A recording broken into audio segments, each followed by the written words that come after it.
Hello, and welcome to the YouTube channel for the Renaissance English History Podcast.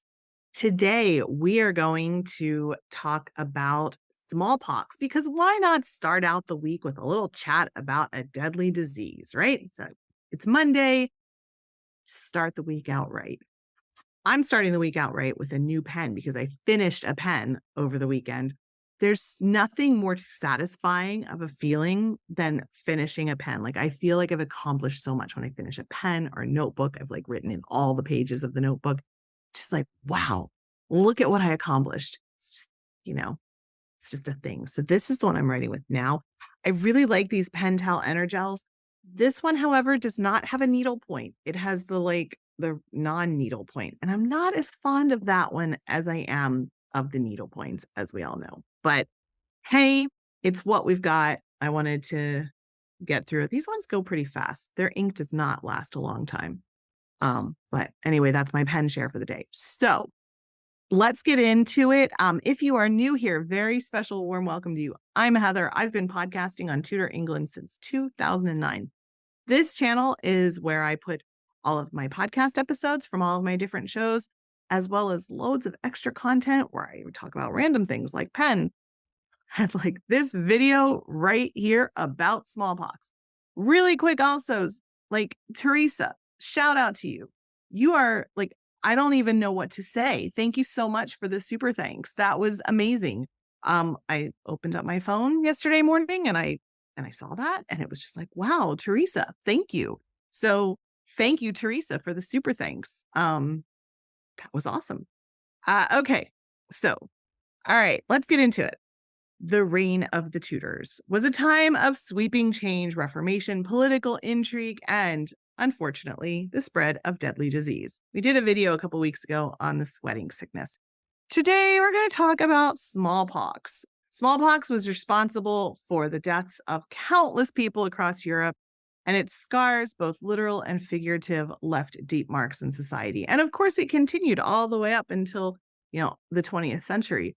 And the vaccination against smallpox was one of the first, the inoculation. I remember having read George Washington had ordered inoculations against smallpox to all of the soldiers in the Revolutionary War. So it wasn't just the Tudor period, but it was especially, one of those things that the Tudors had to think about in addition to the sweating sickness.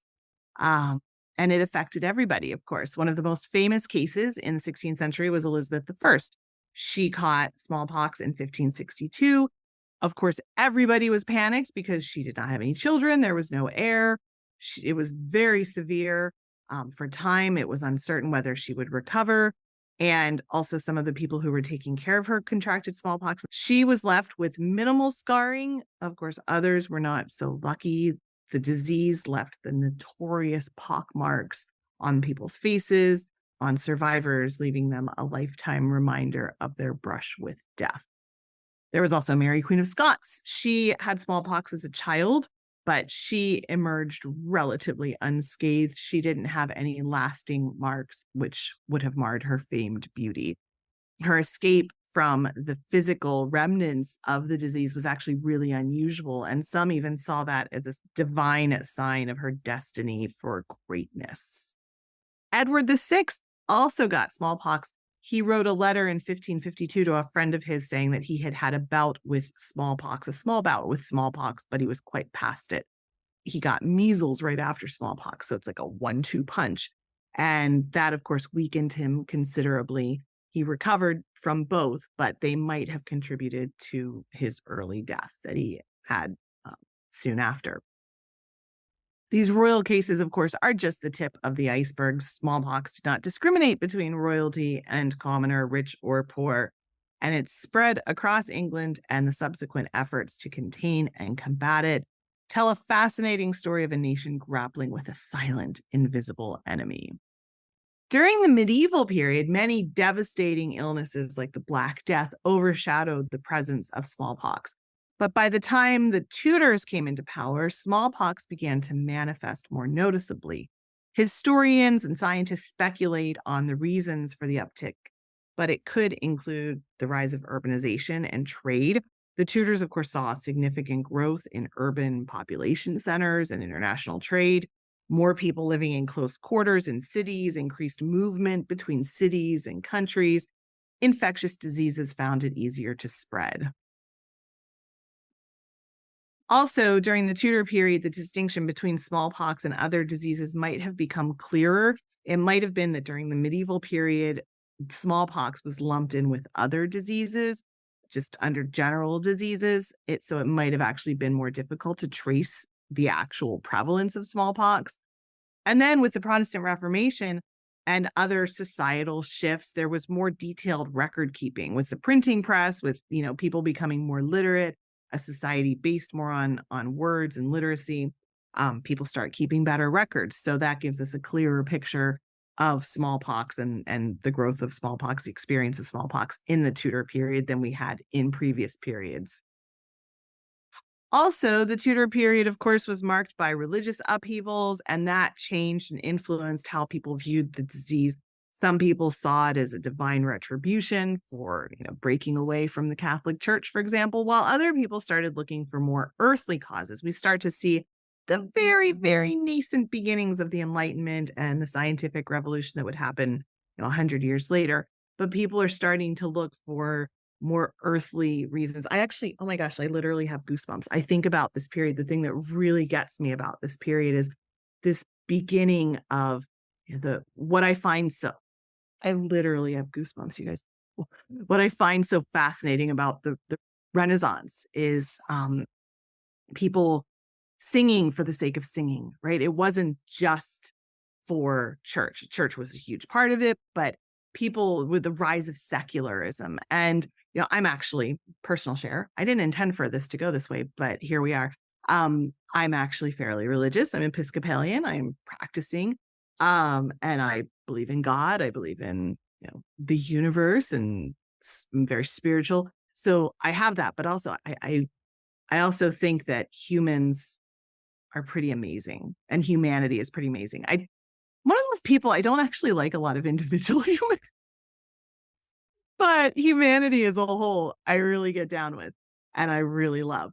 And looking at this rise of humans and seeing themselves as beings apart, this life as an important life apart from what's to come.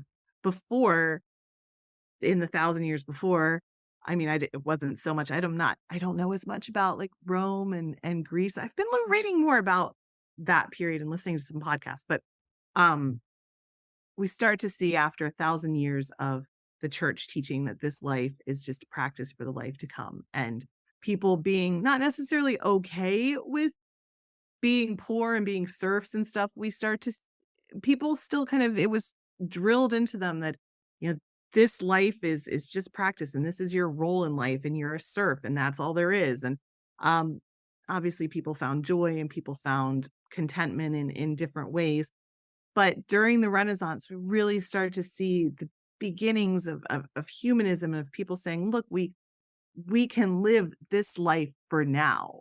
We can live a beautiful life here. We can sing for the sake of singing. We can make art for the sake of making art. And that then leads to writing for the sake of writing and studying for the sake of studying. And that's the stuff that just that beginning I find so fascinating, that push pull between religion and secularism and just the idea that, people in the past had always seen disease as something from God. This is the period where we really start to see people saying, well, maybe there's germs. I mean, of course, germs would take another 300 years, 400 years almost for germs to become a thing. But yeah, this is the start. This is the very seeds being planted. Um, and I just find that very moving. And it's like watching. We always say having a daughter, having a child, that period, it's like watching this flower bloom, watching this little thing come to life, right? And that's what this period is for me, is like that just watching humanity kind of wake up. And I just you guys, it gets me. It moves me. I need a drink. So that's not actually an alcoholic drink, it's just coffee. But Anyway, what was I talking about? Smallpox. I really went sideways, you guys. That really went sideways. Okay, let's get back to smallpox. So yeah, we weren't quite at the scientific revolution yet, but we were so close. Just so close. You can start to see it. Oh, I love it. Okay, so the way smallpox presented itself: fever, fatigue, headaches, backaches. Within a few days, the distinct and dreaded rash would appear, first on the face and then spreading to the rest of the body. These reddish spots would then evolve into raised pustules, which, upon rupturing, left the characteristic scars that gave the disease its name. They were also called pox, which then is where you get smallpox. Transmission was mainly through direct contact, either from fluid from the blisters or particles expelled when an infected person coughed or sneezed. Given the close knit structure of communities and households, it's really easy to see how smallpox would spread with alarming speed. Compounding the problem, of course, was the lack of understanding about the true nature of the contagion. People didn't know about viruses or how diseases spread, and the concept of quarantine was still in its infancy. The societal impact of smallpox in Tudor and Elizabethan England was profound. The fear of disfigurement was genuine, particularly in a society where physical appearance, especially women, could really affect one's marriage prospects and social standing, and was seen as, again, like whether God smiled on you or not. If people saw physical disfigurement, we talked about this in the video that I just did on whether or not Anne Boleyn had six fingers, right? People saw it if you had some kind of disfigurement as, being God was angry with you. You had displeased God. And so that was something people were genuinely afraid of. And also, it was very deadly. Queen Elizabeth's survival and minimal scarring were exceptions. Many who survived found themselves facing stigmatization due to their pockmarked faces. Beyond the frequent, and it's so silly because you would think that people all understood, like, oh, you had smallpox and you lived. That's a sign of like divine providence. Yay for you. God smiled on you. But no, it was like, oh, look, you have a pockmarked face. God must be mad at you. Humans find the most interesting ways to twist things around, don't you think? Don't you think? Guys, I've really, like, I don't know what my issue is today. It's all coming out. It's all coming out. All right.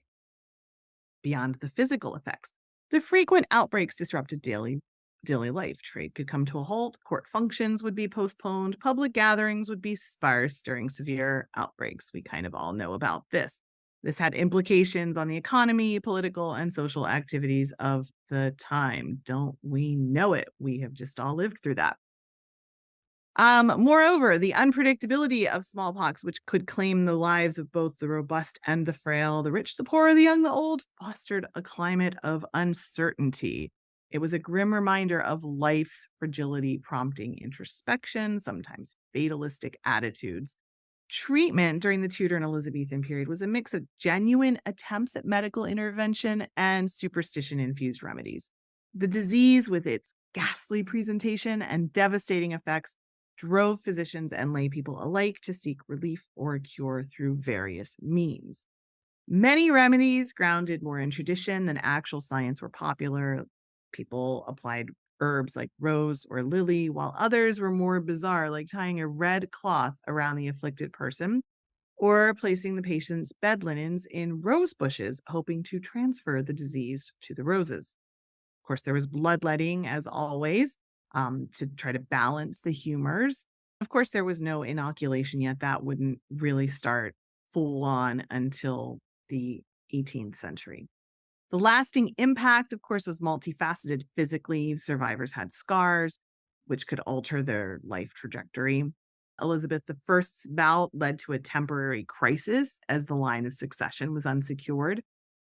And lastly, it began to sow the seeds of public health awareness. The recognition of the disease's contagious nature led to early quarantine measures. And in the longer term, these experiences would lay the groundwork for more systemic approaches to combating infectious diseases.